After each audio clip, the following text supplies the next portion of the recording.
நேயர்களுக்கு வணக்கம். பங்குச்சந்தை கடந்த 2 நாட்களாக வீழ்ச்சியை சந்தித்து வரும் நிலையில் அதற்கான காரணங்கள் குறித்தும் முதலீட்டாளர்கள் இந்த தருணத்தில் என்ன செய்ய வேண்டும் என்பது குறித்தும் பொருளாதார நிபுணரும் பங்குச்சந்தை நிபுணருமான திரு ஆனந்த் ஸ்ரீனிவாசன் அவர்களோடு உரையாடலாம். சார் வணக்கம் சார். வணக்கம் சார். திங்கட்கிழமையிலிருந்து 2 நாட்களாக பங்குச்சந்தை ஒரு வீழ்ச்சியை சந்திச்சுக்கிட்டு இருக்கு சார். என்ன காரணம் அது? ஓவராலாக சென்டிமெண்ட் ரொம்ப வீக்காக இருக்குது. இது நான் ஒரு பெரிய வீழ்ச்சின்னு தான் சொல்ல மாட்டேன். ஏன்னா 25,000 24க்கு தான் வந்திருக்கு. கரெக்ஷனுங்கிறது ஒரு 10% கரெக்டானால் தான் கரெக்ஷனு. 22,500க்கு வந்தால் தான் அது ஃபஸ்ட்டு ஸ்டெப் ஆஃப் கரெக்ஷனு. வீழ்ச்சி அப்படிங்கிற வார்த்தையை நீங்கள் யூஸ் பண்ணணுன்னா 19,999 கீழே போனால் தான் அது வீழ்ச்சி. அது என்ன சார் கணக்கு? 20%. 10%ங்கிறது 25ல் 10%னா 2,500. அண்ட் அதே சமயத்தில் 20% இருந்தால் தான் பேர் மார்க்கெட், அதாவது வீழ்ச்சி. அதுங்கிறது 20,000. நான் ஒரு பாயிண்ட்டு கம்மியாக இருந்து 19,999. அதனால் இதெல்லாம் நீங்கள் ஒரு வீழ்ச்சியாக பார்க்கக்கூடாது. மார்க்கெட் சாராக மேலே போகாது, அது மேலேயும் கீழேயும் போகும். அதில் ஒரு 2 நாள் கீழே இறக்கமாக தான் நீங்கள் இந்தியாவில் நடக்கிறத பார்க்கணுங்கிறது என்னோட கருத்து. பல தருணங்களில் இதே மாதிரியான ஒரு சின்ன கரெக்ஷன்லாம் பங்குச்சந்தையில் வந்திருக்கு.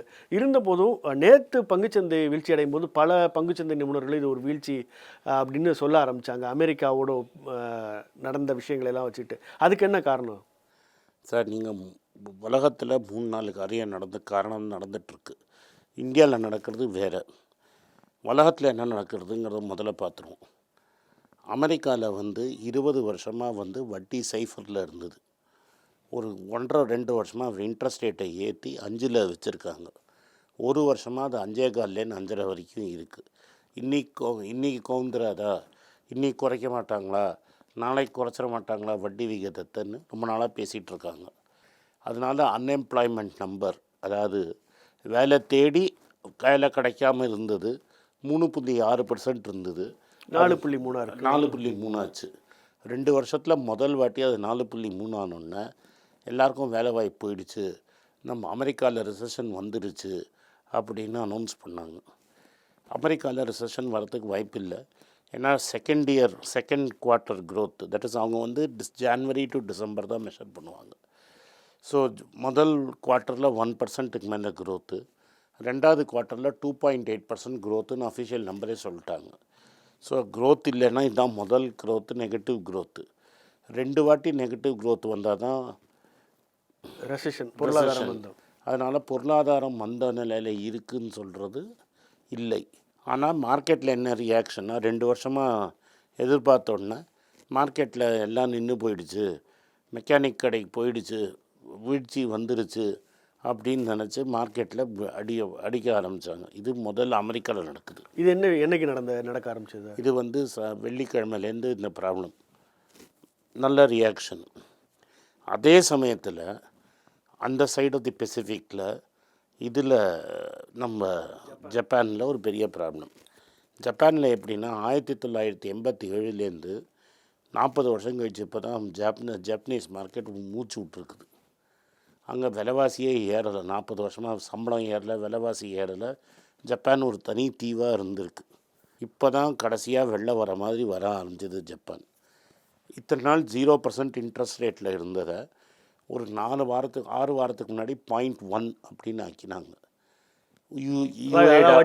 வட்டி விகிதம் 0.1 ஆக்கினாங்க. இந்த வாட்டி யுவேடாங்கிறவர் என்ன பண்ணார், 0.25 ஆக்கிட்டார். அமெரிக்காவில் வட்டி விகிதம் 5 இருந்து ஜப்பானில் சைஃபராக இருந்ததுனால ஜப்பானோட கரன்சி வீக் ஆகிட்டே போச்சு. போன 4 வருஷத்தில் ஒரு காலத்தில் 120 yen ஒரு டாலரில் இருந்தது, 162 yen ஒரு டாலர் வரைக்கும் போயிடுச்சு. நான் 103 பார்த்துருக்கேன் 40 வருஷத்துக்கு முன்னாடி. அங்கேருந்து இது நியர்லி 50% விழுந்துருச்சு. எல்லோரும் என்ன பண்ணாங்கன்னா, ஜப்பான் 0% இன்ட்ரெஸ்ட் ரேட்டு, கடன் எவ்வளோ வேணால் கொடுக்கறதுக்கு ரெடி. ஸோ எல்லோரும் என்ன பண்ணால் கேரி ட்ரேட் அப்படின்னு ஒன்று சொல்லுவாங்க.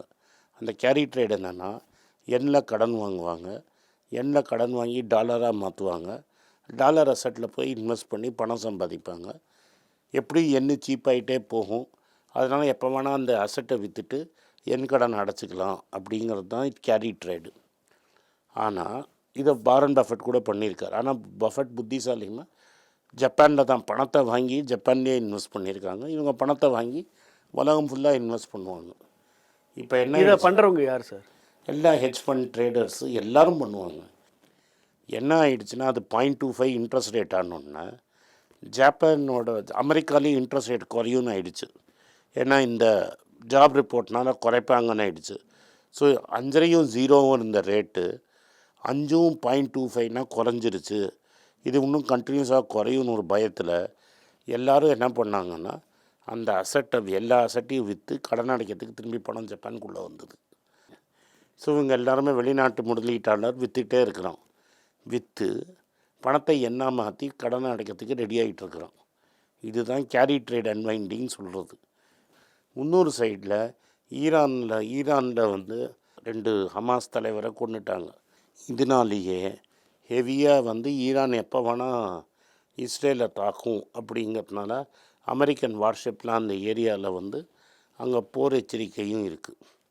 ஸோ இப்போ 3 இது ஒரு காரணம். இது 3ம் தான் அமெரிக்கா ஜப்பான் மார்க்கெட்டில் நடக்கிற. இல்லை, இந்த மாதிரியான போர் சூழலில் பங்குச்சந்தை எதுக்கு வீழ்ச்சியை சந்திக்குது? ஏன்னா அன்சர்டன் இல்லை.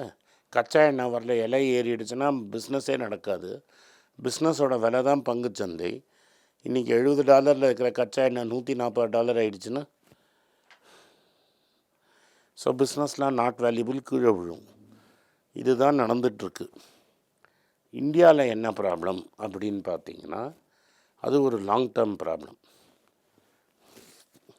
இங்கே பவரில் இருக்கவங்களே நீங்கள் மார்க்கெட்டை வாங்க காசு பண்ணுவங்கன்னு எப்போதுமே நம்மளுக்கு அந்த விஷயத்தை பற்றி ஃபுல்லாக தெரிஞ்சிருக்கணும். நம்ம அதெல்லாம் பண்ணலை. பல பேர் பேங்க்கில் போட வேண்டிய பணத்தை எடுத்து ஸ்டாக் மார்க்கெட்டில் போட்டிருக்கிறாங்க. 2 விதமாக போட்டிருக்கிறாங்க. ஒன்று மியூச்சுவல் ஃபண்டு மூலமாக போட்டுகிட்டே இருக்குது. பயங்கரமாக மியூச்சுவல் ஃபண்ட் சகிகைன்னு சினிமாக்காரங்க கிரிக்கெட்டுக்காரங்க அந்த டெண்டுல்கர் தோனி எல்லாம் வச்சு அட்வர்டைஸ்மெண்ட் பண்ணி அதை பயங்கரமாக ஏற்றி விட்டாங்க. அதே சமயத்தில் இந்த F&O ஃபியூச்சர்ஸ் அண்ட் ஆப்ஷன்ஸ்னு ஒரு ட்ரேடிங் நடக்குது. அது வெறும் என்னை பொறுத்த வரைக்கும் சூதாட்டம். அது நீங்களும் நானும் பண்ணுறது கிடையாது. மார்க்கெட்டில் டெப்த் இருக்கிறவன், மார்க்கெட்டை தெரிஞ்சு வச்சுருக்கிறவன் பண்ணுற கேம் அது. இப்போ செபி ஒரு ஆய்வில் என்ன கண்டுபிடிச்சிருக்காங்கன்னா 60,000 கோடி மக்கள் ரீட்டைல் ட்ரேட் பண்ணுறவங்க ஒரு வருஷத்தில் 60,000 கோடி இந்த F&Oவில் நஷ்டம் பண்ணியிருக்காங்கன்னு. இந்த சைட்டில் யாராவது நஷ்டம் பண்ணால் யாராவது லாபம் பண்ணியிருக்கணும். அந்த சைட்டில் லாபம் பண்ணது மோஸ்ட்லி FII. அவன் பணத்தை எடுத்துகிட்டு வெளில போயிட்டான். இது உண்மை. ஸோ இப்போ இதெல்லாம் நெகட்டிவாக இருக்கும்போது ஸ்டாக் மார்க்கெட்டும் விழுந்ததுன்னா மிடில் கிளாஸ் கம்ப்ளீட்டாக கோவம் வரும்னு சொல்லிட்டு எல்ஐசியும் வச்சு அதை சரி செய்ய பார்க்குறாங்க. எவ்வளோ நாளைக்குன்னு பார்க்கலாம். அப்படி இருந்து நேற்று பங்குச்சந்தை விழுந்ததுக்கான காரணம் என்ன? நேற்று எவ்வளோ விழுந்தது? 2% தானே விழுந்தது. அமெரிக்காவில் 2 நாளில் 6%, 7%, 10% கீழே விழுந்துருச்சு. ஆல்மோஸ்ட்டு 10%னா என்ன? உங்களது 2.5% தானே. உங்களோட 5 மடங்கு விழுந்திருக்கு. ஜப்பானில் உங்களோட 10. அமெரிக்காவில் நடப்பதற்கும் இந்திய சந்தைகளில் நடப்பதற்கும் எந்த சம்பந்தம் இல்லை. சம்பந்தம் இருக்குது, சம்பந்தம் இல்லாமல் இல்லை. இங்கே ஏன் விழலைன்னா உங்கள் மியூச்சுவல் ஃபண்டு எல்ஐசியை வச்சு தூக்கி வச்சுருக்கிறான். பட் எவ்வளோ நாளைக்கு தூக்கி வைப்பீங்க? அவன் விற்றுக்கிட்டே தானே இருப்பான். யார்? ஒரு சின்ன எக்ஸாம்பிள் சொல்கிறேன்.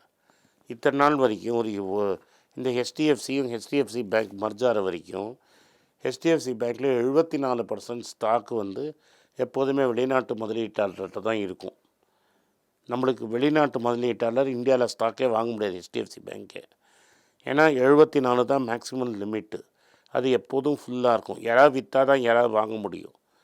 இப்போ என்ன ஆகிடுச்சுன்னா அந்த மர்ஜர் பண்ணதுலேருந்து பேங்க் டெபாசிட் ப்ராப்ளம் வந்ததுலேருந்து 74% இருந்த ஹோல்டிங்கு 50% கிட்ட வந்துருச்சு. அந்த 24 விலை பெருசாக இறங்கலை. யார் வாங்கியிருக்காங்க? 24% அவன் விற்றான், நீங்கள் தான் வாங்கியிருக்கீங்க.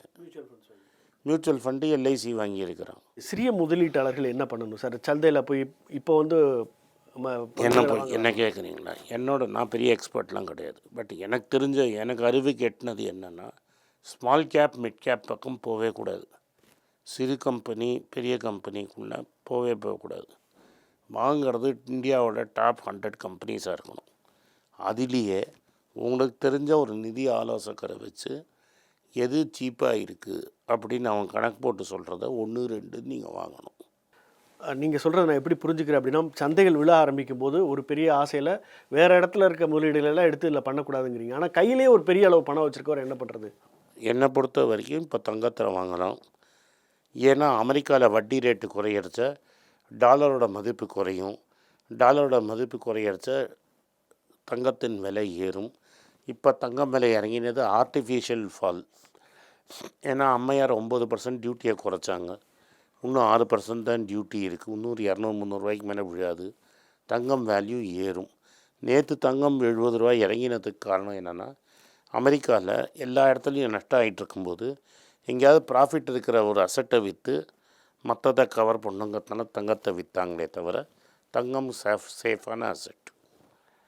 அடுத்த 18 மாதத்துக்கு உனக்கு பணம் தேவையில்லைன்னா, இல்லை எனக்கு 18 மாதத்துக்குள்ளே பணம் இருந்தால் பேங்க்லேயே வச்சுக்கோங்க. இப்போது அமெரிக்காவில் வட்டி விகிதம் வந்து குறைப்பதற்கான கூட்டம் வந்து இன்னும் சில மாதங்களில் இருக்கும். அப்போ வட்டி விகிதத்தை குறைக்கிறாங்க அப்படின்னா இந்திய பங்குச்சந்தைகளில் அது என்ன விதமான தாக்கத்தை ஏற்படுத்தும்? சார், இந்தியன் பங்குச்சந்தைகளில் இப்போ வட்டி விகிதம் குறைக்க ஆரம்பிக்கிறச்ச அமெரிக்காவில் ரிசெஷன் இல்லைன்னா பங்குச்சந்தை ஏறும். பட் ஆல்ரெடி ரிசெஷன் வந்துருச்சு அப்படின்னு நம்மளுக்கு தெரிஞ்சதுன்னா பங்குச்சந்தையில் இம்பேக்ட் நெகட்டிவாக இருக்கும். அமெரிக்க பங்குச்சந்தையில் 7 கம்பெனினால் தான் பங்குச்சந்தை ஏறிச்சு. அந்த ஆர்டிஃபிஷியல் இன்டெலிஜென்ஸில் ஒரு பூம்னால அது வந்தது. ஆர்டிஃபிஷியல் இன்டெலிஜென்ஸ் அப்படிலாம் பெரிய பூம் இல்லை அப்படின்னு இப்போ நம்மளுக்கு தெளிவாக தெரிஞ்சிடுச்சு. அதனால் அந்த பூம் முடிஞ்சிருச்சு. ஸோ அவங்க எக்கானமி எப்படி பர்ஃபார்ம் பண்ணுறதுங்கிறத வச்சு தான் அந்த டிஃப்ரென்ஸ் தெரியும். நீங்கள் பலமுறை பேசும்போது இப்போ பேசும்போது கூட பரஸ்பர நிதிகளை பற்றி ஒரு எச்சரிக்கையோடையே பேசுகிறீங்க. அதுதான் வந்து சிறு முதலீட்டாளர்களுக்கு அல்லது மாதந்தோறும் சேமிக்கிறவங்களுக்கு ஒரு வழியாக இருக்குது. அதை ஏன் நம்ம எச்சரிக்கையோடு அணுகணும்? இல்லை அது மேலே இருக்க விமர்சனம் என்ன? விமர்சனம்னா வைக்கிறதுக்கு நான் ஆளு கிடையாது. நான் விமர்சனம்னா வைக்கல. 2 விதமான ஃபண்ட்ஸ் இருக்குது. ஒன்று பேசிவ் ஃபண்ட்ஸ், இன்னொன்று ஆக்டிவ் ஃபண்ட்ஸ். பேசிவ் ஃபண்ட்ஸுங்கிறது நிஃப்டி ஃபண்ட்ஸ்னால் நிஃப்டி 50 என்ன ஸ்டாக் இருக்கோ அதில் தான் நீங்கள் இன்வெஸ்ட் பண்ணணும். ஆக்டிவ் ஃபண்ட்ஸ்னால் மேனேஜர் எங்கே வேணால் போடலாம்னு இருக்கும். இந்த ஆக்டிவ் ஃபண்ட்ஸில் நீங்கள் கொடுக்குறச்ச மேனேஜர் உங்கள் பணத்தை வச்சுட்டு 3 சீட்டு கேம்லாம் விளையாடுவான். அவன் தான் இந்த ஓலாவில் போட்டிருக்கான், அவன் தான் பேடிஎம்மில் போட்டிருக்கிறான். அவனுக்கு நஷ்டம் கிடையாது, உங்களுக்கு தான் நஷ்டம். அதனால் இந்த ஆக்டிவ் ஃபண்ட்ஸுக்கு பதிலாக உங்களுக்கு அந்த சேவிங்ஸ் ரொம்ப இம்பார்ட்டண்ட்னா வெறும் பேசிவ் ஃபண்ட்ஸில் போடுறது போகும் அப்படிங்கிறது என்னோட கருத்து. இப்போ வரக்கூடிய அடுத்து வரவிருக்கும் சில வாரங்களில் வந்து இந்திய பங்கு சந்தைகளை பாதிக்கக்கூடிய காரணிகளை என்ன பார்க்குறீங்க? அமெரிக்காவில் நடக்கிற விஷயங்கள் தவிர வேறு ஏதாவது நம்ம கவனிக்க வேண்டிய? சரி, இஸ்ரேலும் ஈரானும் போருக்கு போனால் ஒரு விஷயம். ஜப்பானில் இன்னும் எண்ணி ஏறிட்டே போச்சுன்னா ஒரு ப்ராப்ளம். அமெரிக்காவில் வந்து மந்த நிலை வந்தால் ப்ராப்ளம்.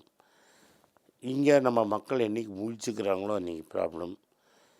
தமிழ்நாட்டில் வந்து இந்தியாவில் வந்து மகாராஷ்டிரா ஹரியானா எலெக்ஷன் நம்ம எதிர்பார்க்குற மாதிரி ரிசல்ட் வருதுன்னா, அதாவது பிஜேபி வீக்கன் ஆச்சுன்னு வைங்க. மகாராஷ்டிராலையும் ஹரியானாலையும் ஜார்க்கண்ட்லேயும் வர எலெக்ஷனில் சென்ட்ரலில் ஆளும் கட்சி வீக்கன் ஆச்சுன்னா மார்க்கெட்டு வீக் ஆகும். உங்களுக்கெல்லாம் தெரியும், ரீசெண்டாக மீடியாவில் பார்த்துருப்பீங்க, ஏன்னா தமிழ்நாடு காங்கிரஸ் கமிட்டி ஊடக பிரிவு தலைவராக அப்பாயிண்ட் பண்ணியிருக்காங்க. ஸோ பொலிட்டிக்கலாக என்னோடய வியூஸ் என்ன அப்படின்னு நீங்கள் ட்விட்டரில் ஃபாலோ பண்ணணும்னு நினச்சிங்க @AnandS1967 என்னை ஃபாலோ பண்ணுங்கள். என்னோட real original ID Twitter ID for politics அதுதான். ஸோ பாலிட்டிக்ஸ் சம்மந்தப்பட்ட என்னோட எல்லா ஒப்பீனியன்ஸ், வியூஸ் எல்லாமே அதில் வரும். அதில் ஃபாலோ பண்ணுங்கள். நன்றி, வணக்கம்.